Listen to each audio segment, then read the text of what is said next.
saya Asya.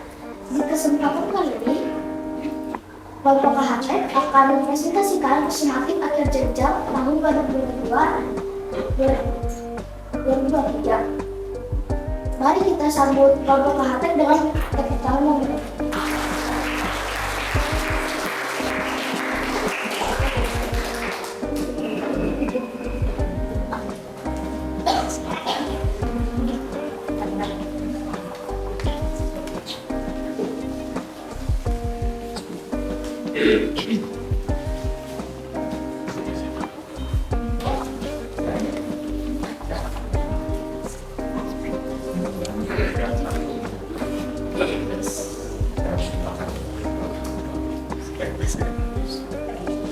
Silakan kelompok KHT untuk memulai presentasinya.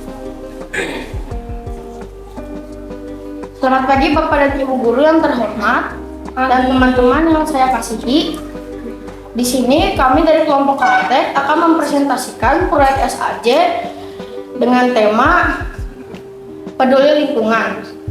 Di sini saya akan menyampaikan isi presentasi. Yang pertama, perkenalan kelompok. Yang kedua, pendahuluan. Yang ketiga, tinjauan literatur. Yang keempat, deskripsi proyek. Yang kelima, analisis data. Yang keenam, pembahasan. Yang ketujuh, kesimpulan. Yang kedelapan, daftar pustaka. Yang kesembilan, lampiran.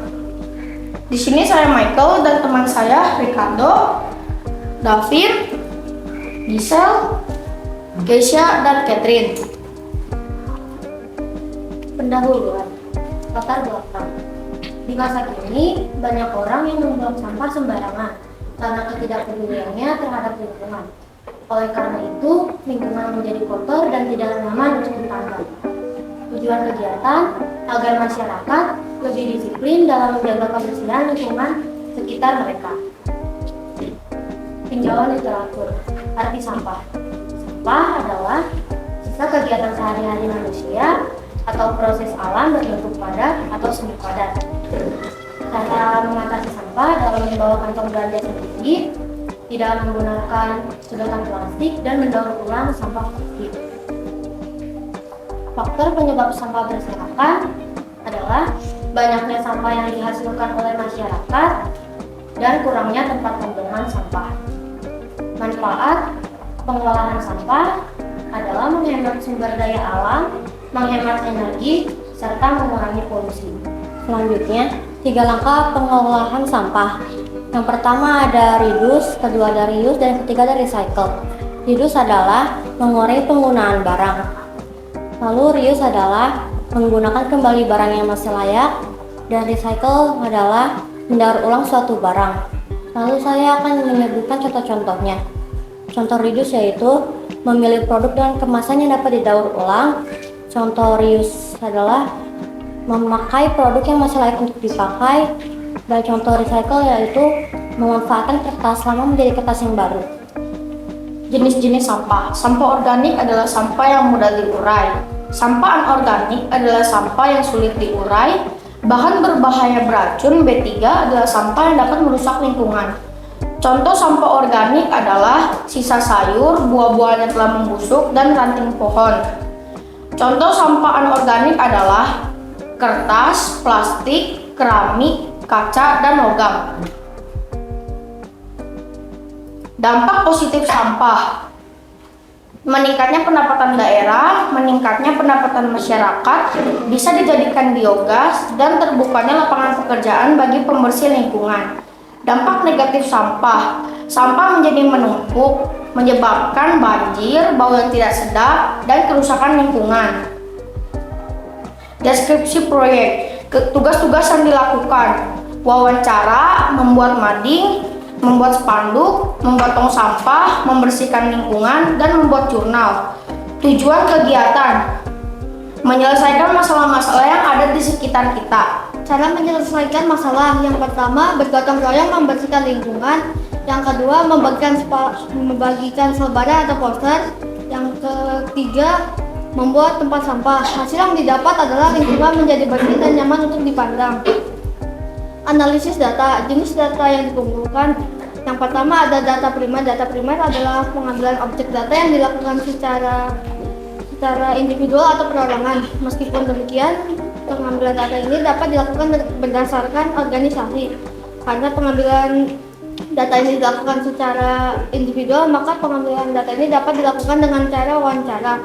Yang kedua ada data sekunder. Data sekunder adalah pengambilan objek data yang dilakukan secara tidak langsung. Umumnya pengambilan data ini diperoleh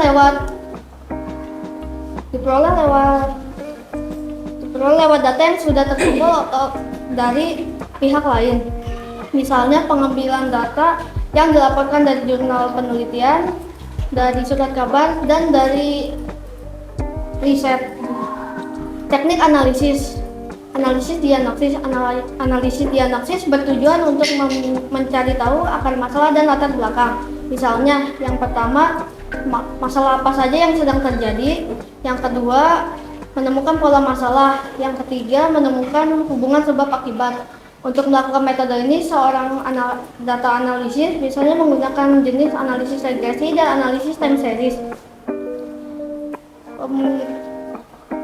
Hasil analisisnya, banyaknya sampah di lingkungan PT Kaltek yang dapat menyebabkan banjir. Yang kedua, banyaknya sampah yang tertimbun karena adanya pembangunan. Pembahasan interpretasi. Sampah dapat menyebabkan dan menimbulkan masalah lingkungan seperti banjir dan longsor. Maka dari itu, sampah harus dibersihkan secara sederhana terlebih dahulu dengan cara membuang sampah pada tempatnya dan menyadarkan masyarakat mengenai kebersihan lingkungan. Manfaatnya, lingkungan menjadi bersih, udara tetap sejuk, tempat tinggal menjadi nyaman, hidup tetap sehat, tidak terjadinya longsor dan banjir. Kesimpulan, dengan menjaga kebersihan lingkungan sekitar, maka lingkungan sekitar kita akan menjadi lebih bersih, nyaman ditempati, dan nyaman untuk dipandang. Selain nyaman untuk ditempati dan dipandang, tubuh kita juga akan sehat karena lingkungan yang bersih dan sehat. Saran, jagalah kebersihan lingkungan sekitar kita agar tetap bersih dan indah. Sadarlah akan kebersihan lingkungan sekitar kita. Daftar pustaka.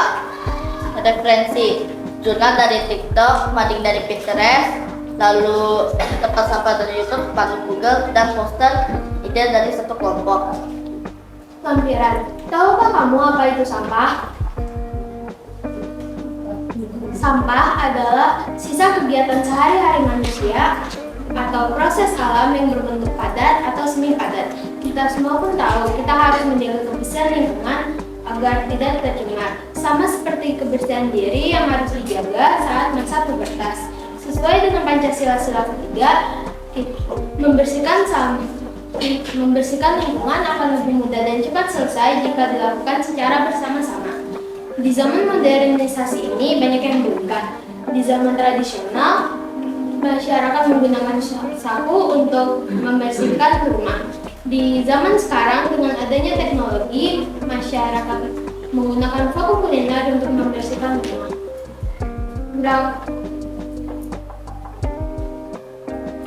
Dengan peduli dengan lingkungan, maka dapat mempertajam hati nurani. Dengan peduli dengan lingkungan juga dapat ikut serta dalam melestarikan ciptaan Tuhan.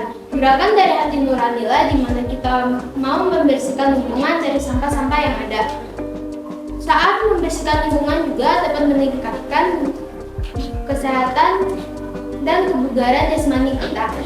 Saat membersihkan lingkungan, kami menempuh jarak 1 km dalam waktu 20 menit. Sebelumnya, tunjuk nadi kami 70.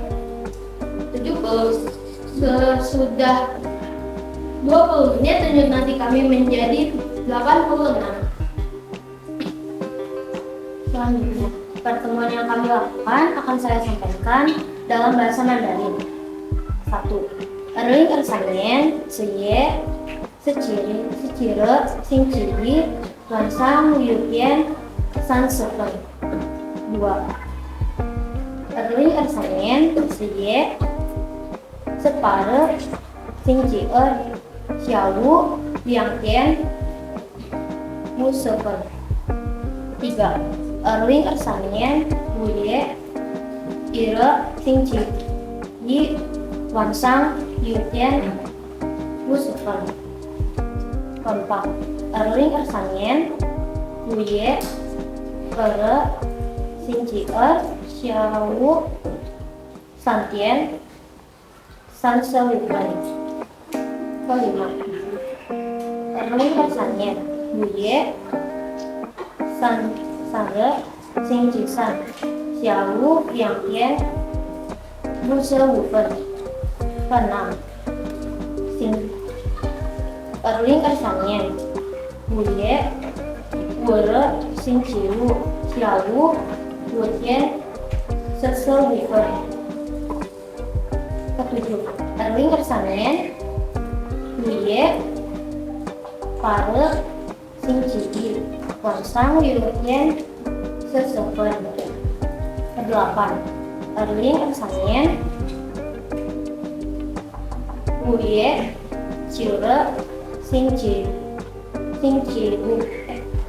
二晚上9点30分。9.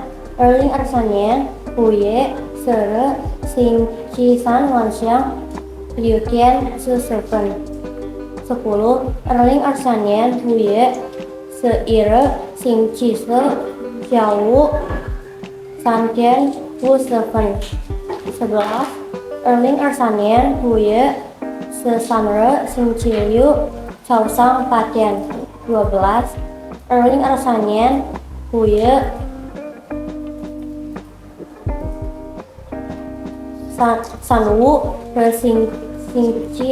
星期一下午3点50分。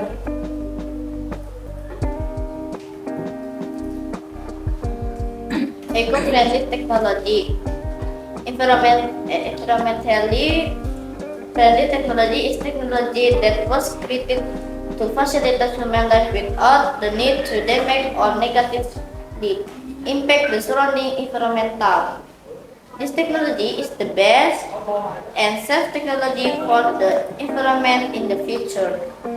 Here are some examples of environmentally friendly technologies. Number 1, electric motorbikes are the best species for keeping the air clean. Number 2, solar panels are the most energy efficient technology. Number 3, lifetime lamps are the cheapest technology for production cost. By using environmentally friendly technology, we can prevent pollution and damage to nature. Data sampah yang diambil dari tempat sampah yang kami buat. Jenis sampah botol plastik dengan frekuensi 63, plastik hitam dengan frekuensi 12, plastik bening dengan frekuensi 4, dan plastik putih dengan frekuensi 5. Jumlah frekuensinya adalah 84 didapat dari 63 ditambah 12 ditambah 4 dan ditambah 5. Total data botol plastik adalah 252, plastik hitam 48, plastik bening 16, dan plastik putih 20. Jumlah total data adalah 326. Mean adalah nilai rata-rata didapat dari jumlah total data dibagi dengan jumlah frekuensi. Jadi 336 dibagi dengan 84. Hasilnya adalah 4. Jadi meannya adalah 4. Median adalah nilai tengah. Didapat dari nilai dibagi 2 sama dengan 84 dibagi 2. Jadi hasilnya adalah 42. Nilai median berada di 42 dan 43. Jadi mediannya adalah botol plastik karena nilai 42 dan 43 berada di botol plastik. Modus adalah nilai terbanyak. Nilai terbanyak diperoleh oleh botol plastik dengan frekuensi 63. Laporan hasil wawancara. Kami geus ngelakukan wawancara ke beberapa anggota geus PT KHTek. Berikut nyaeta laporan hasil wawancarana. Kahiji aya Om Irwan. Om Irwan salaku karyawan di PT KHTek jeung salaku PRT Dinas Baturumpil PT KHTek. Kadua aya Kak Ira. Kak Ira salaku guru lesna Michael jeung salaku pegawai di PT KHTek. Nu katilu aya Om Dewa. Om Dewa salaku karyawan kebersihan di PT KHTek. Inilah foto dokumentasi pada saat kami mengerjakan proyek SAJ. Sekian dari presentasi kelompok kami. Mohon maaf bila ada salah kata. Sekian, terima kasih.